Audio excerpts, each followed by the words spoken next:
It appears to the tribunal that he made a full and true disclosure of whole of the circumstances within his knowledge relative to the crime and to every other person concerned, both as principal and abettor in the commission thereof. He categorically admitted his involvement in the alleged acts and disclosed that a core committee consisting of Home Minister Asaduzzaman Khan, Kamal himself, used to hold meeting every day at the residence of accused Home Minister Asaduzzaman Khan Kamal to take decisions as to the necessary measures to face the movement of the students and to pass the instructions and to pass the necessary instructions. He said that accused Prime Minister used to pass directions to the core committee in this regard. These accused also said that Sheikh Hasina directed them to use drone to trace the location of the protesters and to use helicopter and lethal weapons to kill the protesters. He mentioned that chain of command in the police service was not maintained. In most of the cases, the highest authority used to communicate or contact the mid-level officers like Additional Commissioner Harun Rashid, Additional Commissioner Monirul Islam. Accused Prime Minister Sheikh Hasina passed the direction in presence of Additional Deputy Commissioner Praloy Kumar Joardar during a core committee meeting.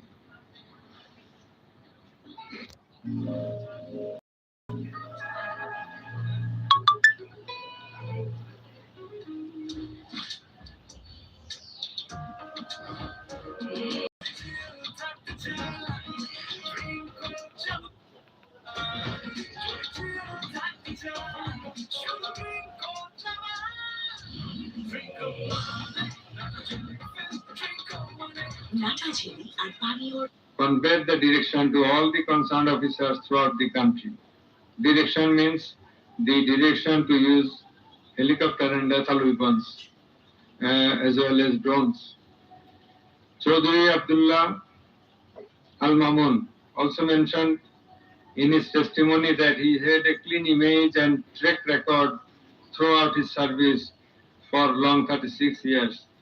There had been no allegation against him during his long tenure.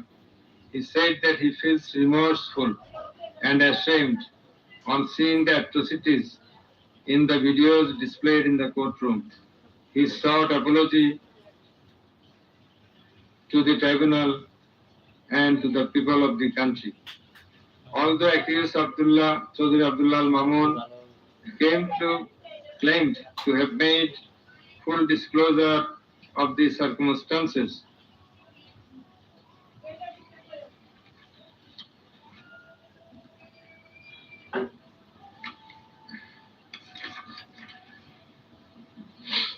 and we do also believe that he made a full and true disclosure. But the offences he committed and admitted is punishable with the capital sentence. And as such, in consideration of his disclosure and the gravity of the offences, we do incline to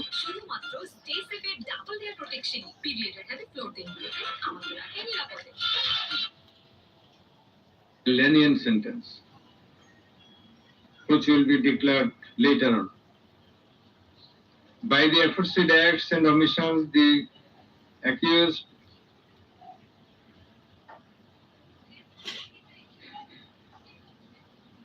committed crimes against humanity under section 3(2)(a), subsection G, Clause H, 41, 42, 43 of the International Crimes Tribunal Act 1973, as stated before.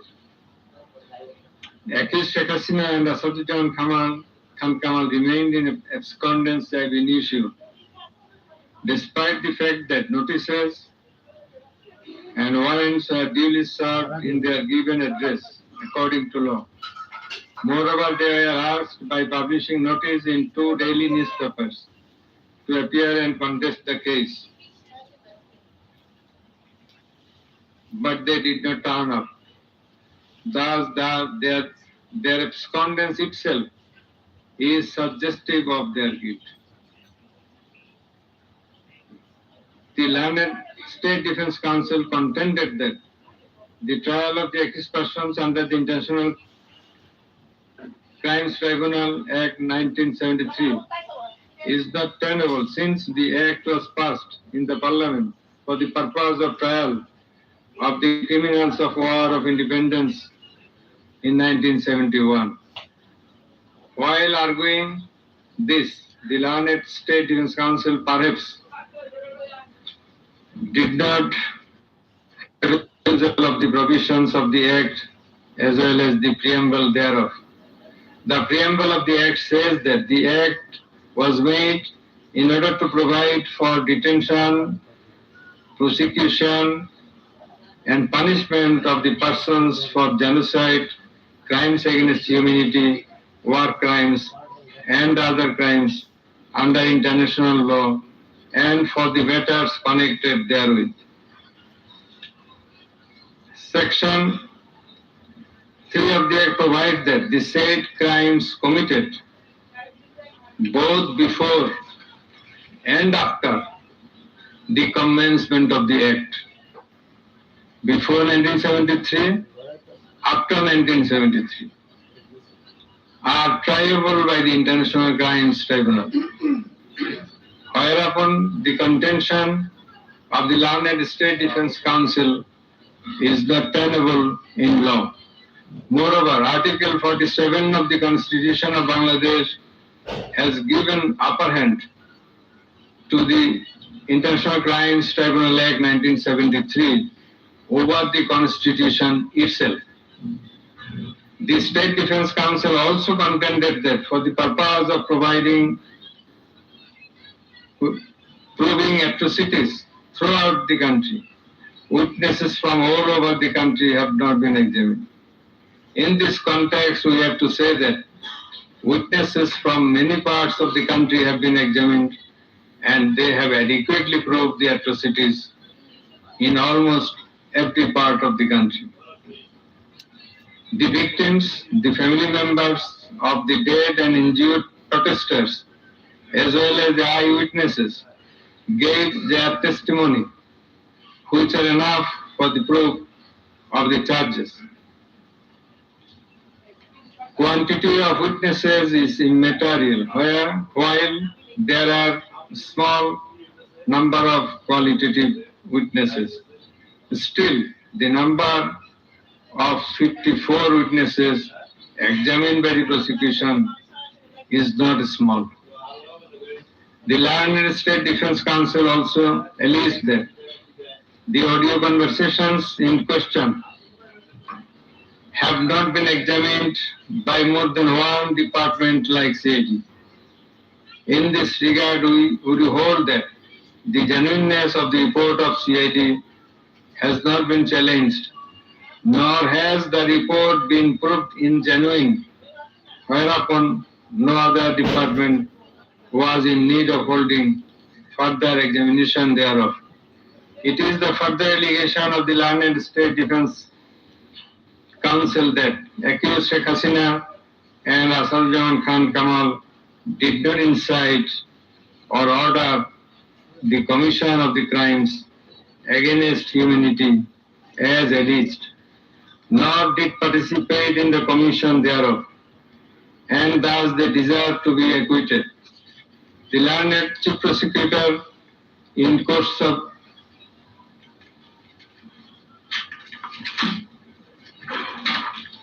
summing up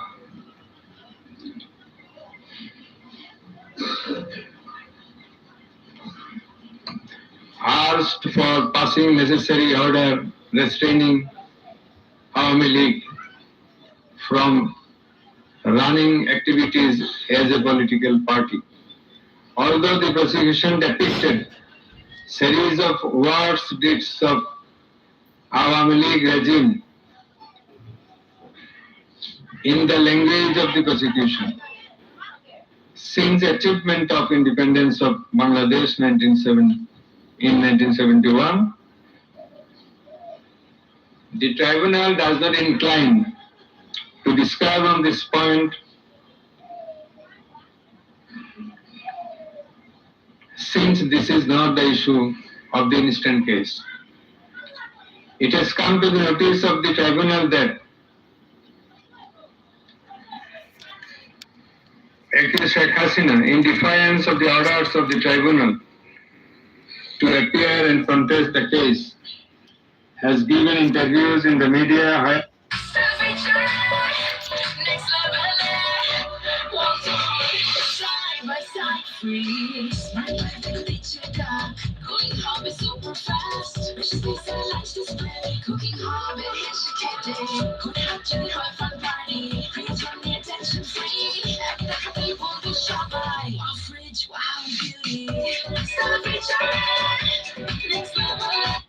the United Nations Human Rights Commission categorically stated in its report that the political leaders issued direct orders and other directives authorizing and guiding operations by BGB, RAB, DGFI, Bangladesh Police, and Detective Branch that involved serious violations of human rights against protesters and other civilian, including extrajudicial killings and arbitrary detention.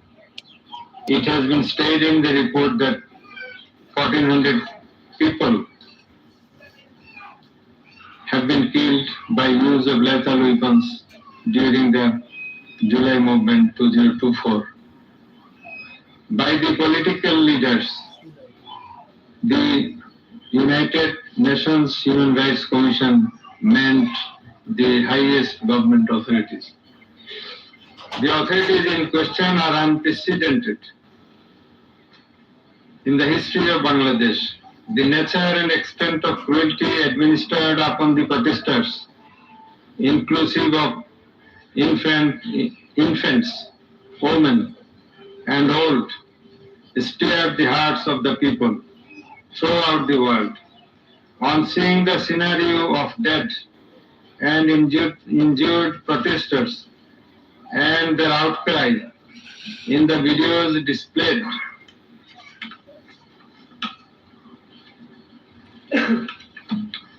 in the courtroom, and also seeing the victim witnesses in the courtroom,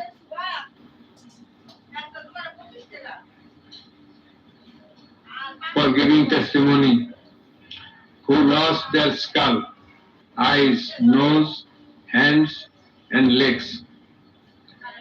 Any human being will fail to be in the normal state of mind seeing such scenario. Such atrocities must be brought to an end at any cost. Justice must not fail. In view of all the above facts and circumstances and findings, it is hereby ordered that accused Sheikh Hasina be found guilty on 3 counts under charge 1. Count number 1, incitement. Count number 2, order to kill. Count number 3, inaction to prevent the atrocities and failing to take punitive actions against the perpetrators, and thus she is punishable liable, she is liable to punish under section 3, subsection 1A, section 3, subsection 2, clause G, section 3, subsection 2, clause H, section 4, subsection 1, clause B, and section 4, subsection 3 of the International Crimes Tribunals Act 1973 under the charge number 1. But we do hold that for all these 3 counts of crime against humanity, we do incline to award a single sentence, that is the sentence of imprisonment till natural death for under charge 1. Under charge 2,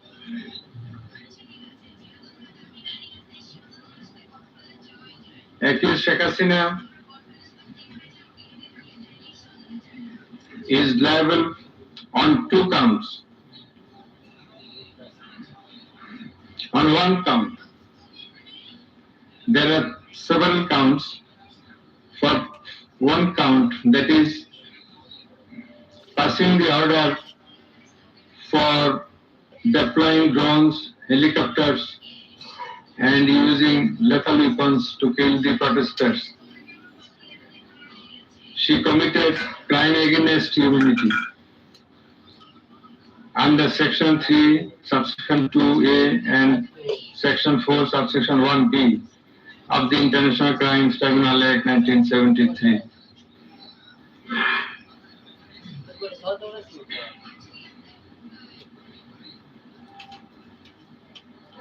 She also committed the same crime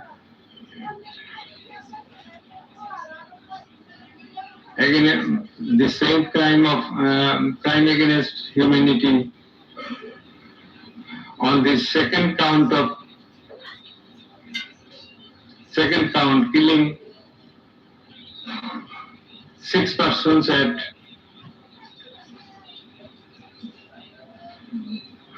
Sankarpur of Dhaka, which was committed in contemplation, in furtherance by virtue of her order, as stated beforehand. And similarly, she committed the same crime, that is the crime against humanity, on another count for causing the killings at Ashulia of Sabah, killing of 6 persons. For all these 3 counts, we have decided to inflict her with only 1 sentence, that is sentence of death.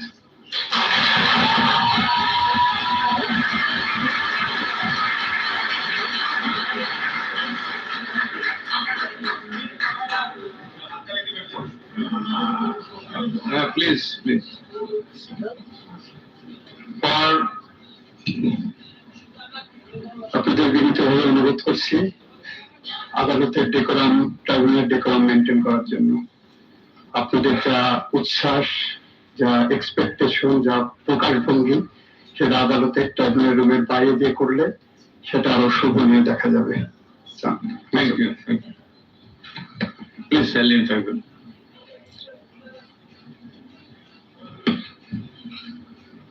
Accused Asaduzzaman Khan Kamal and accused Chaudhary Abdullah Mahmood. Accused Asaduzzaman Khan Kamal is liable for committing crime against humanity for the occurrence of killing 6 persons at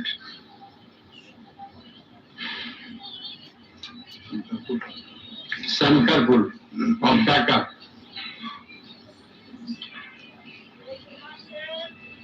In this occurrence, they are liable for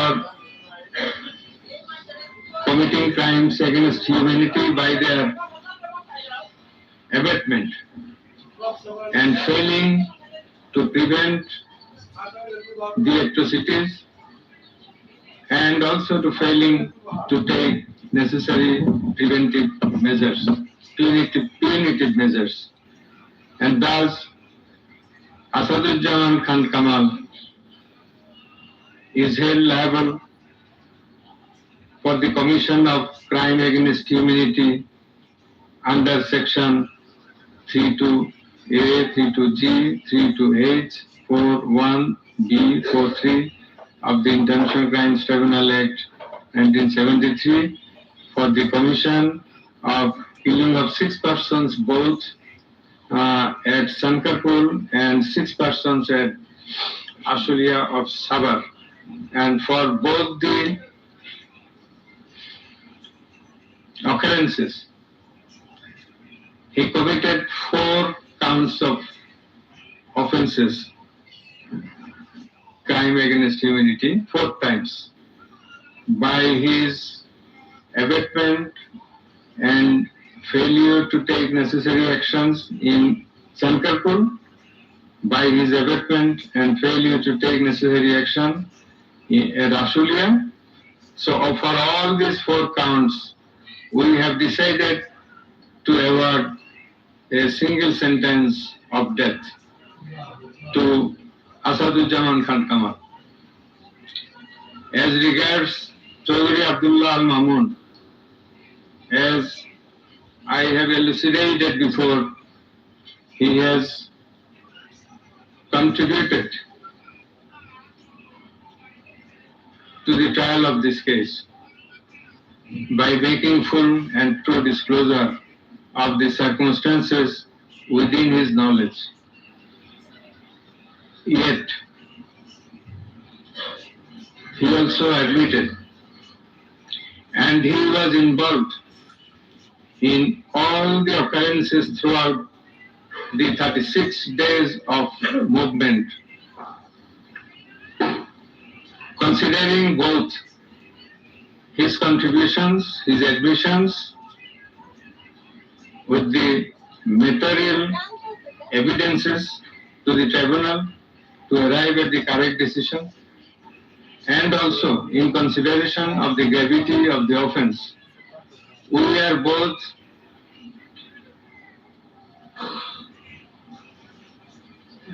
remitting his sentence and awarding a sentence with leniency. That is, the offences involve capital punishment. But for his contribution, we have decided to inflict him with a sentence of imprisonment for 5 years.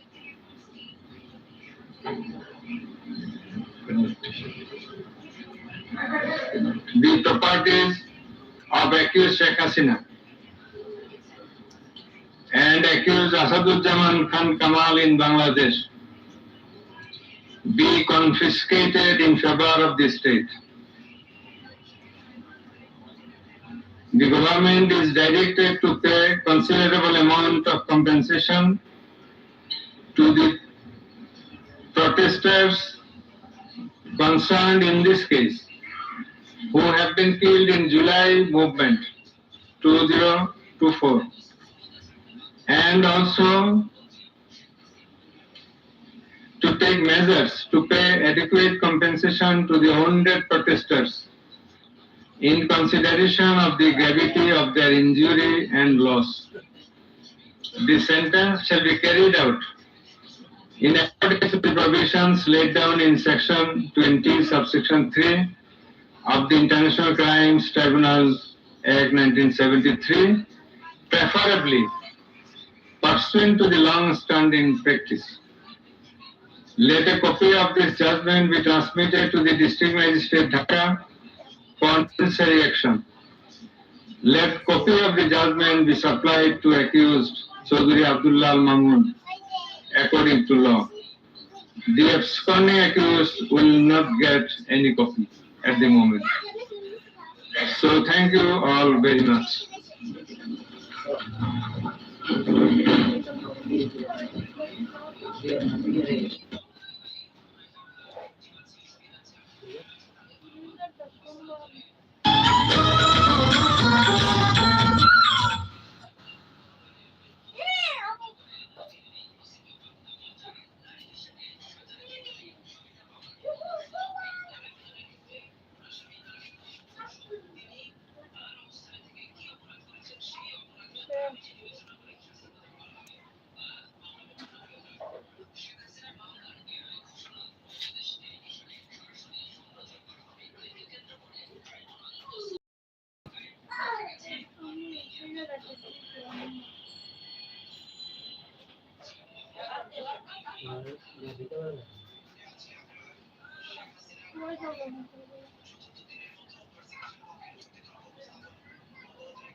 আসসালামু আলাইকুম। আখিয়া দিবা চৌধুরী স্বাগত জানাচ্ছি এনটিভির মধ্যরাতের খবরে। Crown সিমের শিরোনাম দেখছিলেন, এবার পুরো খবর।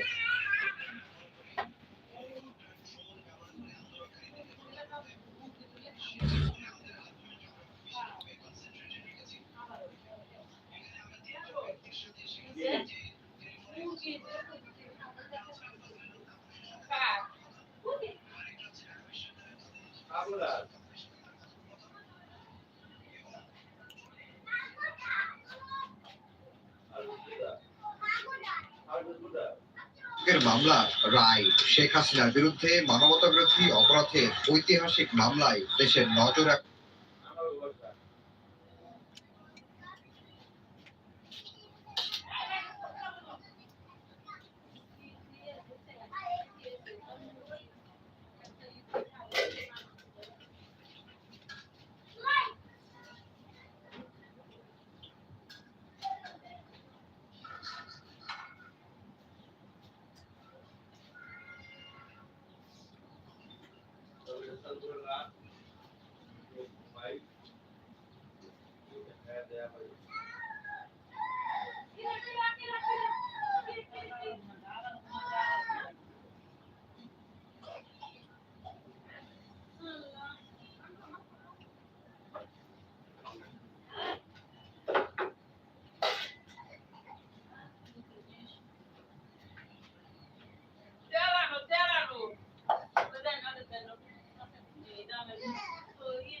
সবাই ভালো থাকবেন, সুস্থ থাকবেন। আজকের রায়টি কেমন লাগলো আপনাদের মাঝে অবশ্যই আমার ভিডিওতে কমেন্ট করে জানাবেন আপনাদের কেমন লাগলো। আজকের রায়টি শেখ হাসিনার, আশা করি সবাই বুঝতে পারছেন। সরাসরি ছিলাম আপনাদের মাঝে। আজকের রায় ছিল শেখ হাসিনা 17 তারিখে দুপুর 2টা থেকে শুরু হওয়ার রায়টি 3টা পর্যন্ত চললো, প্রায় 1 ঘন্টা। আশা করি সবাই বুঝতে পারছেন। সবাই ভালো থাকবেন, সুস্থ থাকবেন। আজকে লাইভে থেকে বিদায় নিতেছি। আসসালামু আলাইকুম।